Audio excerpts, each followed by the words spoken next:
Hey everyone, it's time for another film highlights video. I feel like I haven't done one of these in ages. So I have 5 films which I thought were absolutely spectacular, and the first one is Secret Window, which I'm sure I've talked about at some point, but maybe I haven't.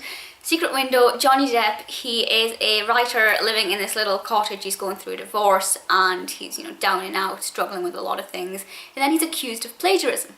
And he has to go on this journey to prove that he hasn't plagiarized and that he did write this particular story.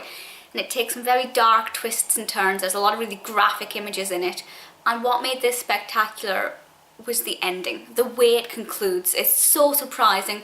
Loads of little twists and turns, very dark film. And I love the character. I mean, I love Johnny Depp, but I love the writer. And I think by the end, this is what every writer becomes. Or if we lived for 500 years, every writer would turn into this character.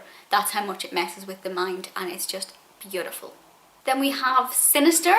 Ethan Hawke is beautiful in this. We have another writer character. This character writes true crime novels, and he finds some Super 8 films, and on one of these he finds footage from the murder of this family, and he starts to look deeper and deeper into this so he can write about this murder as a true crime novel. And he finds some very interesting things, and he starts to unearth a lot of details, and it is very sinister, as you would expect, with again a lot of surprises. It's not scary as such, but it's threatening and it's thrilling, and I would like to watch it again. And I haven't seen Sinister 2 yet, but I will watch it because I just loved Sinister so much. Then we have Selfless, which I wanted to see in the cinema but I never got around to it, so I waited for the DVD. Completely worth the wait. A dying man has his own brain put into another person, a younger person's body, so he gets to live out his life again by taking these tablets, by taking medication to sustain himself. And it kind of questions, could you be in somebody else's shoes? Could you live somebody else's life but as yourself, and is it really worth it? And we see him suffering, for his daughter. He can't exactly contact his living daughter because he's dead. He can't phone her up and say, I'm your father.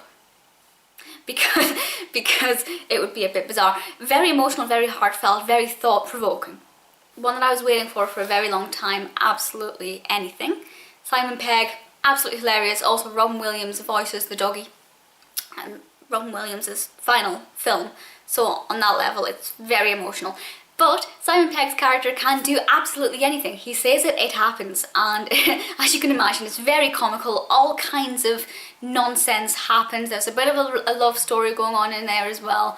And it's what you would expect from a Simon Pegg film, and it's very funny. I've heard some people say they didn't really like it, but personally I thought it was wonderful. Such a warm film, a lot of humour, very my kind of comedy, I think, and definitely recommend it.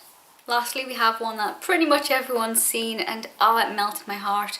Notting Hill, Hugh Grant. How beautiful is this film? He finds himself with a very weird chance encounter with a very famous actress played by Julia Roberts, of course.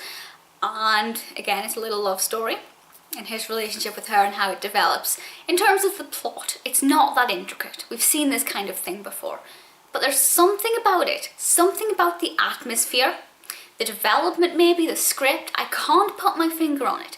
But there's something about this that makes this different to anything else that I've seen before that is kind of similar.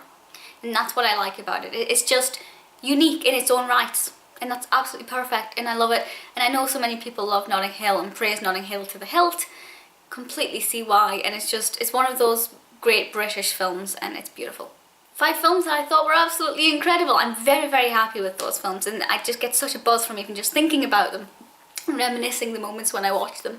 If you have any suggestions for films that I should check out, please, as always, comment to your heart's content below, because I'm always looking for new films and directors and actors whose works I'd perhaps not normally watch.